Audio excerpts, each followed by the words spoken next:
우리 모든 분들께 주님의 평안을 빕니다. 내일은 2월 24일입니다. 2022년 2월 24일 러시아의 우크라이나 침공으로 시작된 전쟁은 내일이 되면 3년이 됩니다. 이 우크라이나는 이 전쟁으로 인해서 영토는 5분의 1을 빼앗겼고요. 인구는 난민과 사망자로 인해서 이 4분의 1, 약 1,000만 명이 줄었습니다. 그리고 경제는 약 245조 원의 천문학적인 피해를 입은 것으로 추정하고 있습니다. 최근에 두 나라는 트럼프 정부의 적극적인 개입으로 이 종전 협상을 시도하고 있습니다. 그러나 이 평화적인 협상이 아니라 이 강대국들의 이해 관계에 따라 협상이 진행되는 것처럼 보입니다. 이 전쟁을 끝낸다는 명분 아래서 이 자국의 이익을 계산하고 이 정치적 유불리를 따지고 있는 실정입니다. 그 안에는 전쟁으로 인해서 삶의 터전을 잃고 또 가족을 잃은 가족들의 사람들의 슬픔과 또 전쟁터에 내몰린 이 젊은 군인들의 공포와 두려움은 다뤄지지 않는 것 같습니다. 우리 주님은 이런 세상과는 참 동떨어진 말씀을 우리에게 하십니다. 힘의 논리로 살아가는 세상 속에서 칼을 쓰면 칼로 망한다고 말씀하십니다. 또 전쟁터와 같은 세상 속에서 함께 싸우라가 아니라 평화를 이루라고 말씀하십니다. 또 아무도 돌보지 않고 하찮게 여기는 사람들에게 하는 것이 곧 나에게 하는 것이라고 말씀하십니다. 세상과는 이렇게 동떨어진 말씀이 세상 속에 심겨지기 위해서 주님은 우리를 세상 속에 보내셨습니다. 하나님의 말씀이 우리의 삶에 담겨지고 우리의 삶을 통해 실현될 때 하나님의 살아계심이 증거되고 하나님의 나라가 이 땅 가운데 이루어질 것입니다. 나의 뜻이 아니라 우리를 보내신 분의 뜻을 이루며 살아가는 우리 모두 되기를 주님의 이름으로 축복드립니다. 잠시 기도하고 말씀 나누겠습니다. 주님, 이제 주님의 말씀을 나누고자 합니다. 주님의 참 복음의 진리를 바르게 잘 전할 수 있도록 주님의 성령께서 이 자리 이 시간 가운데 역사하여 주시옵소서. 예수님의 이름으로 기도드립니다. 아멘. 혹시 사이버 레카라는 말을 들어보셨나요? 이 온라인 공간을 의미하는 사이버와 또 사고 차량을 견인하는 이 레카차를 합성한 말입니다. 이 주로 유명인의 사고나 불행을 소재로 영상을 만들어서 이 돈을 버는 유튜버를 지칭합니다. 이 소위 레카라 불리는 이 사설 견인차는요, 이 교통사고가 발생하면 이 난폭 운전을 해서라도 이 가장 먼저 사고 현장에 도착해서 이 차량을 견인하고 거기에서 이득을 남긴다고 해서 이 부정적인 의미로 많이 쓰이고 있습니다. 이 사이버 레카도 그렇습니다. 이 사이버 레카도 이 누군가의 불행이나 논란이 이슈가 될 때 이것을 재빠르게 컨텐츠화해서 영상으로 만들어 올려서 유튜브 조회수를 올리고 이익을 챙기는 사람들입니다. 이 가장 큰 문제는요, 이런 유튜브 조회수 경쟁이 치열해지면서 이 가짜 뉴스를 퍼뜨리거나 또 이주 당사자에게 뒷돈을 금품을 요구하는 이 범죄로까지 이어지고 있다는 점입니다. 이 그동안 유튜브는 이 방송법 등의 적용을 받지 않는 매체라서 이런 유튜버들을 규제하기가 사실상 어려웠습니다. 그러나 이런 악질적인 범죄와 영상으로 인한 피해가 속출하자 얼마 전부터 유튜브 측에서도 이 사이버 레카 유튜버들의 수익 창출을 제한하기 시작했습니다. 그리고 또 하나의 큰 문제가 있는데요. 이런 자극적인 영상에 빠져서 영상에 나온 당사자들을 향해 이 온갖 악플과 조롱을 퍼붓는 이 혐오의 소비자들입니다. 이 다른 사람의 불행을 이용해서 자신의 이익을 삼는 사람들, 그리고 이것을 소비하는 사람들의 행태는 우리 사회의 어두운 단면을 보여주고 있습니다. 하지만 이런 모습이 현대 사회에서만 나타난 일이 아닙니다. 예수님 시대에도 이 자기 이익을 위해서 자기 안위를 최우선으로 여기며 이 찾아오신 사람들이 있습니다. 이 찾아오신 예수님께 오히려 자기네 동네를 떠나달라고 간청했던 사람들이 있습니다. 오늘 말씀을 통해서 천천히 나눠보고자 합니다. 예수님 일행은요, 이 배를 타고 갈릴리 호수 건너편에 있는 가다라 지역에 도착하였습니다. 실제로 갈릴리 호수가 맞는데요, 이 성경에서는 바다라고 나와 있습니다. 이 마태복음에서는 가다라라고 부르고 있고요, 이 마가와 누가복음에서는 거라사라고 부르고 있습니다. 우리에게는 좀 거라사가 더 친숙하니까 이 거라사라고 말하겠습니다. 이 거라사 지역에 예수님 일행이 도착했을 때 이 귀신 들린 사람 2명이 무덤 사이에서 나와 예수님을 마주했습니다. 이 마가와 누가복음에서는 한 사람이라고 또 칭합니다. 이 거라사 지역은요, 이 이스라엘의 영토이기는 하지만 유대인보다 이방인들이 많이 사는 지역이었습니다. 특별히 그리스 문화의 영향을 많이 받았고요. 그래서 이 그리스 문화와 로마 제국의 문화가 결합된 조금은 특별한 지역이었습니다. 그런 이방인의 땅에 예수님께서 찾아가신 것입니다. 이것은 유대인만이 아니라 이방인들도, 이스라엘만이 아니라 온 세계를 향한 하나님의 구원과 사랑이 이런 예수님의 행적 속에 담겨져 있는 것입니다. 이런 이방인의 땅 거라사에서 이 무덤 사이에 있던 귀신 들린 사람 둘이 예수님 앞에 섰습니다. 그들이 얼마나 사나웠는지 아무도 그 길을 지나다닐 수 없을 정도라고 28절에서 말하고 있습니다. 이 귀신 들린 사람들은요, 이 부정한 사람으로 취급되어서 이 마을의 중심지, 이 사람들과 함께 사는 곳에서 함께 있지 않고 이 마을 바깥에서 쫓겨나서 살아야 했습니다. 특별히 유대인 입장에서는요, 이 유대인들이 부정하게 여기는 이방인이고 또 거기에다가 귀신까지 들였고 또 부정하게 여기는 무덤에서까지 나왔다고 하니까 절대로 가까이에서는 안 되는 사람을 예수님이 마주한 것입니다. 예수님을 마주한 귀신 들린 자들은 큰 소리로 이렇게 외쳤습니다. 하나님의 아들이여, 당신이 우리와 무슨 상관이 있습니까? 때가 되기도 전에 우리를 괴롭히려고 여기에 오셨습니까? 귀신 들린 사람이지만요, 이 그들을 찾아오신 예수님께서 하나님의 아들이심을, 그리고 그분의 때가 오고 계심을 정확하게 알고 있었습니다. 귀신 들린 자들이 예수님께 한 말이 의미심장합니다. 당신이 우리와 무슨 상관이 있습니까? 이 말을 귀신 들린 사람에게서 함께 들은 제자들은 아마도 고개를 끄덕거렸을지도 모르겠습니다. 왜냐하면 유대인들은 이방인들을 하나님이 버린 사람이라고 생각했거든요. 특별히 귀신 들린 사람들은 하나님께 저주를 받았다, 이렇게 생각도 했거든요. 이 말은 유대인만을 위한 메시아로서 예수님을 바라보고 있었던 제자들의 속마음이라고도 보입니다. 그리고 이 말은 우리의 속마음이 될 수도 있습니다. 멀리서 일어나는 전쟁의 비극, 또 시대의 모순 속에 살아가는 고통받는 사람들을 보며 나와 무슨 상관이 있습니까? 라고 생각을 한다면 말입니다. 다른 사람들은 나와 아무런 상관이 없다고 그들을 생각하는 순간 마치 우리는 귀신 들린 사람처럼 다른 이들에게 사나워지고 아무도 우리 곁에 머물 수 없는 사람이 되는 것입니다. 예수님께서 이 귀신 들린 자의 이름을 물었습니다. 이 마태복음에서는 안 나오는데요, 이 누가복음에서는 상세하게 나와 있습니다. 그 귀신 들린 사람은 자신을 군대라고 말합니다.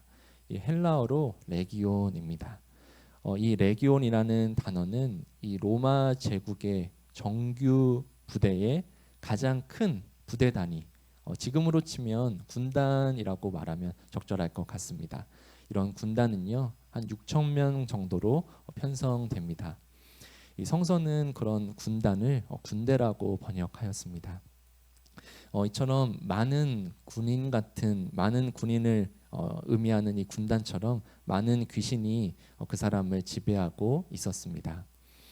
아마도 그 사람은 이 로마 제국의 식민 지배 아래서 그들의 폭력과 압제로 인해서 자신의 가족을 잃었거나 아니면 살아갈 터전을 잃었거나 아니면 생계 수단을 잃어버려서 미쳐버린 사람으로 보입니다. 이 로마 제국이 만들어낸 그 시대에 망가져버린 인간상으로 볼 수 있습니다. 이 군대 귀신 속에 있던 다른 귀신들의 이름은 어쩌면 로마 제국이 자행한 잔혹한 학살과 착취, 억압과 공포가 아니었을까요? 예수님께서 이런 군대 귀신을 쫓아내려고 하자 귀신들이 예수님께 이렇게 간청했습니다. 31절인데요. 제가 다시 한번 읽겠습니다. 귀신들이 예수께 간청하였다. 우리를 쫓아내시려거든 우리를 저 돼지들 속으로 들여보내 주십시오. 그 주변에 돼지들이 있었나 봅니다. 유대인들에게 이 돼지는 이 부정한 동물입니다. 그래서 유대인들은 돼지를 사육하지도 않았고 먹지도 않았습니다. 레위기에 보시면요, 이 발굽은 갈라져 있지만 새김질은 하지 않는 동물이라 하여 이 부정한 동물로 취급하였습니다. 또한 이 이스라엘에서 돼지를 기르기가 어려웠습니다. 이 이스라엘은 건조한 기후와 이 척박한 땅이 많은 지형적 특성이 있거든요. 그래서 사람들은 이 유목민의 생활 방식으로 가축을 길렀습니다. 소나 양, 염소나 낙타와 같은 가축을 그 지역을 돌아다니면서, 그러니까 풀이 있는 곳을 향해서 땅이 많이 척박하니까요. 유목을 하면서 돌아다니면서 가축을 데리고 먹이고 또 다른 지역에 가서 먹이고 이렇게 길렀던 것이죠. 그런데 돼지는 이 풀이 아니라 곡물을 먹는 동물이잖아요. 그래서 이런 돼지 사육은 율법적인 이유뿐만 아니라 이스라엘 환경적으로도 적합하지 않은 기르기가 어려운 동물이었습니다. 그런데 이렇게 성서에 보면 2천마리나 되는 이렇게 많은 돼지를 사육했다는 것은 그곳이 율법을 따르지 않는 이방인의 지역이라는 점과 또 이런 환경적인 제약을 넘어설 만큼의 곡물을 먹일 수 있는 사람들의 소유라는 점을 우리가 알 수 있습니다. 이렇게 사육된 돼지들은 어디에 유통됐을까요? 당연히 유대인들은 아니었겠죠. 당시에 이 돼지고기는 이 로마 제국의 군대나 상류층이 주로 소비하는 식재료였습니다. 물론 인근의 이방인 지역에 유통도 했겠지만요. 이 정도 규모의 돼지 사육을 보면 아마도 이 로마 제국에 공급했을 가능성이 커 보입니다. 이 군대 귀신이 돼지떼에 들어가는 것을 예수님께서 왜 허락해 주셨는지 가늠해 볼 수 있는 대목입니다. 이 군대 귀신은 돼지떼에 들어갔고 이 돼지들은 비탈길을 달려가서 갈릴리 바다에 빠져 죽습니다. 돼지 2,000마리가 무리지어 달려가서 이 바다에 빠지는 그 모습을 보는 이들은 그런 압도적인 모습에 그런 장관을 보았을 것입니다. 마치 이 모습은 이스라엘 백성들이 이집트를 탈출했을 때 그들을 뒤쫓아온 이집트 군대가 홍해에 수장되었던 모습을 떠올리게 합니다. 이 장관을 보고 있던 유대인들은 분명히 그 사건을 기억했을 것입니다. 깊은 바다에 빠진다는 것은 완전한 소멸이라고 예배 부름 때 말씀드렸죠. 이집트 군대가 그 홍해 속에 수장되었듯이 하나님께서 이런 악한 군대 귀신을 깊은 바다로 심판한 것입니다. 이 폭력과 압제를 일삼는 로마 제국을 향한 심판의 경고도 그 안에 담겨 있는 것입니다. 귀신이 들어간 돼지떼의 죽음을 보면요, 이 사탄의 지배는 사람만이 아니라 이 자연 환경과 동물까지도 억압하고 파괴하며 결국은 죽음에 이르게 한다는 것을 우리에게 보여주고 있습니다. 이 생명을 살리시고 돌보시는 하나님의 통치와는 이 절대로 공존할 수 없는 사탄의 모습입니다. 그렇게 군대 귀신 들린 사람은 온전히 완전하게 예수님께 치유를 받았습니다. 그리고서 예수님의 발걸음을 따르고 싶었던 것인지 제정신을 차린 그는 예수님의 발 앞에 앉아 있었다고 누가는 기록하고 있습니다. 그러나 이 돼지를 돌보는 사람들은 이 난리가 났습니다. 이 아마도 돼지 주인들에게 돈을 받고 돼지를 돌보는 사람들이겠죠. 양들은 양치기를 하는데 돼지를 돌보면 돼지치기라고 예. 해야겠네요. 이 품꾼들이죠. 예, 돼지치기들이죠. 그들은 서둘러 마을에 돌아가서 이 일을 알렸습니다. 아마 자기네 잘못이 아니라고 얼른 말을 해야 되지 않겠어요? 이 일을 모두 다 알렸습니다. 그 소식을 듣고 이 온 마을 사람들이, 온 읍내 사람들이 예수님을 찾아왔습니다. 아마 그 속에 돼지 주인들도 있었겠죠. 이 예수님의 오심으로 이 돼지떼에 들어가겠다는 이 군대 귀신의 간청과는 반대로 예수님을 찾아온 그들은 예수님께 자기네 마을을 떠나달라고 오히려 간청합니다. 귀신은 예수님을 떠나가는데 이 사람들은 예수님 보고 떠나가라고 말하고 있는 것이죠. 이 내용을 마태복음에서는 조금 생략되어 있지만 누가복음에는 상세히 나와 있는데요. 우리 누가복음 8장 34절부터 37절까지 우리 한번 내용을 기억하시면서 함께 읽어보기 원합니다.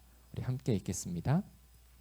돼지를 치던 사람들이 이 일을 보고 도망가서 읍내와 촌에 알렸다. 그래서 사람들이 일어난 그 일을 보러 나왔다.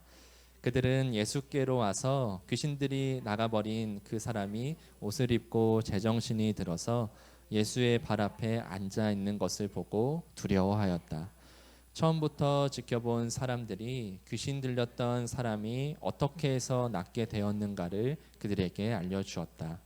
그러자 거라사 주위의 고을 주민들은 모두 예수께 자기들에게서 떠나달라고 간청하였다. 그들이 큰 두려움에 사로잡혔기 때문이다.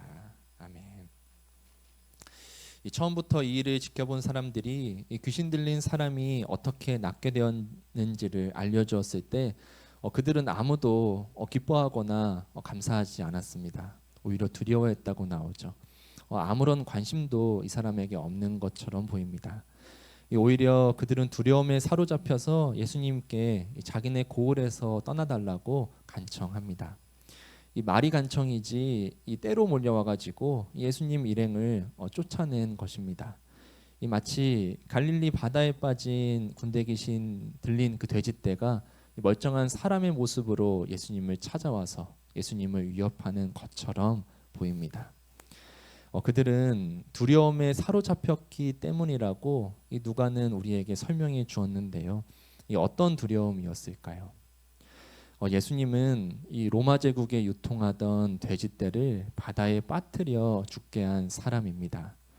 그들에게 예수님은 자신들에게 치명적인 경제적 손실을 입힌 사람이며 동시에 이 로마 제국의 평화와 질서에 도전하는 사람인 것입니다. 이 사람과 연루되었다가는 괜히 피해를 입을 수도 있겠구나 이런 생각이 들었던 것이죠.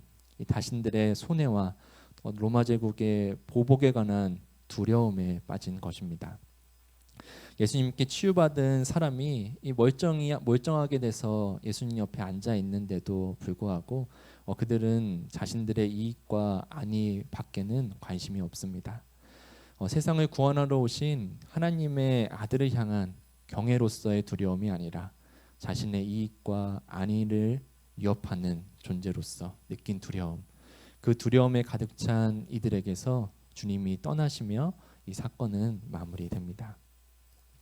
생명을 살리시고 돌보시는 하나님의 통치와는 반대로 이렇듯 악마의 지배는 사람을 파괴하고 압제하며 결국에는 죽음에 이르게 합니다. 더 무서운 것은 자신의 이익과 안위 외에는 관심이 없는 사람들, 저들이 우리와 무슨 상관이 있냐고 말하면서 이런 악마의 지배에 동조하는 사람들입니다. 이런 모습을 우리는 발견할 수 있습니다. 우리의 현실에서도. 2019년 12월에 중국에서 코로나19 바이러스가 처음 발견되었죠. 그리고 2020년 1월부터 중국을 넘어서 아시아권에 퍼지기 시작했고요. 그리고 2월부터는 전 세계에 퍼지기 시작했습니다. 발생한 지 3, 4개월 만에 전 세계의 모든 국가와 대륙을 집어삼키며 이 수많은 확진자와 사망자를 기록했죠. 그래서 2020년 3월에 이 세계보건기구 WHO에서는 이 코로나19의 전 세계 범유행을 의미하는 이 팬데믹을 선언했습니다. 그리고 그해 12월에 이 영국 화이자에서 이 처음으로 백신이 개발되었고 이 승인을 받았습니다. 이 뒤이어서 이 다른 제약 회사들도 이 백신을 개발해서 전 세계를 위해서 쓰여졌습니다.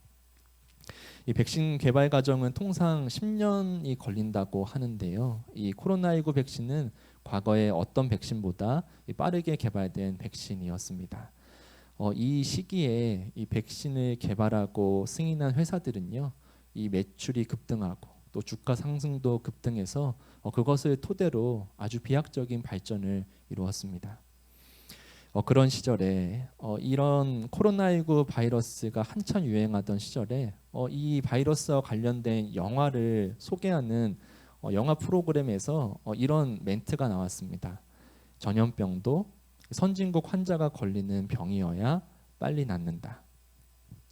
그 영화 프로그램에서는요, 이 아웃브레이크라는 영화를 소개하면서 나왔던 멘트입니다. 이 영화는요, 이 아프리카에 퍼진 이 에볼라 바이러스를 소재로 한 영화인데요. 이 에볼라 바이러스는 코로나19처럼 전염성 바이러스입니다.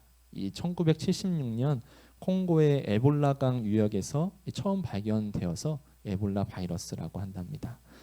이 에볼라 바이러스가 이 세계에서 제일 가난한 나라로 꼽히는 수단에서 이 병이 나타났고 8차례나 창궐했다고 나옵니다. 그리고 2014년부터 2016년까지 이 서아프리카에 이 바이러스가 대유행을 해서요. 약 3만 명이 확진되고 10,000명 이상이 사망하였습니다.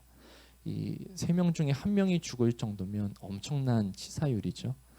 이때까지도 이렇게 대유행이 될 때까지도 이 마땅한 치료제나 백신이 없었습니다. 그런데 2014년에 대유행을 하던 그 시절에 미국과 유럽에서 이 에볼라 바이러스 감염 사례가 나오기 시작하면서부터 본격적으로 이 치료제와 백신 개발이 시작되었습니다. 그래서 2019년에 최초의 이 에볼라 바이러스 백신이 FDA의 승인을 받았습니다. 이 병이 창궐하고 나타난 지 약 40년 만에 이 에볼라 바이러스의 치료제가 나온 것입니다. 그 이전까지는 왜 백신과 이런 치료제가 없었던 것일까요? 이 전 세계의 제약 회사들은 이 아프리카에 큰 시장성이 없다고 판단한 것이죠. 이 신약 개발에는 정말 많은 비용의 투자 비용이 들어가는데 그런 치료제나 백신을 다 개발해서 만들어서 팔아도 이 아프리카에서는 수익을 내기가 어려우니까요. 그래서 이 내용을 소개하던 이 사회자가 전염병도 선진국 환자가 걸리는 병이어야 빨리 낫는다라는 말을 한 것입니다. 전 세계만이 아니라 우리나라에도 이런 모습은 있습니다. 얼마 전 뉴스를 통해 보았습니다. 이 국내 유일의 중증 외상 전문의 수련센터가 정부 예산이 전액 삭감되면서 운영이 중단될 뻔했다고 합니다. 그런데 서울시가 이 재난관리기금 5억을 투입하기로 해서 이 급한 위기는 해결했다고 하죠. 우리나라 외상 전문의는 전국에 단 371명입니다. 이 최근에는 이 기존의 인력마저도 외상 전문의 자격을 포기하고 이탈하는 추세라고 하네요. 왜 병원들이 이 중증 외상 센터에 투자하지 않을까요? 이 중증 외상 센터에 찾아오는 환자 대부분이 이 저소득의 노동자들이기 때문입니다. 좀 설명을 드리면 건설 현장에서 큰 사고를 당하거나 사다리에서 떨어지거나 큰 차량 사고를 당하는 사람들이 찾아오는 것이죠. 이 건강보험 외에는 이 고액의 치료비를 감당하기 어려운 사람들이 온다는 것입니다. 이 병원이 돈을 벌려면요, 이 건강보험에서 보장해 주지 않는 이 비급여 항목이 많아야 하는데요, 이 분야에는 비급여 항목이 적습니다. 실제로 큰 수술 비용이 들어가더라도 이 건강보험에서 정해놓은 금액 이상으로 정부에서 돈을 받지 못하니까 또 사람들이 그 큰 고액의 치료비를 내지 못하는 경우도 발생하니까 병원 입장에서는 수익은커녕 적자가 나는 분야인 것이죠. 그래서 병영 경영진들은 이런 중증 외상 센터에 투자하기보다는 암센터에 더욱 투자한다고 하죠. 이국종 교수님이 이런 이야기를 많이 하셨죠. 성서에서는 이 로마 제국의 폭력과 압제로 인해서 이 레기온과 같은 망가진 인간상이 등장했다면요, 우리 시대의 이런 현실은 이 생명보다는 자본이 우선인 세상이 만들어낸 어두운 시대상이라 생각이 듭니다. 오늘 우리의 모습을 되돌아봅니다.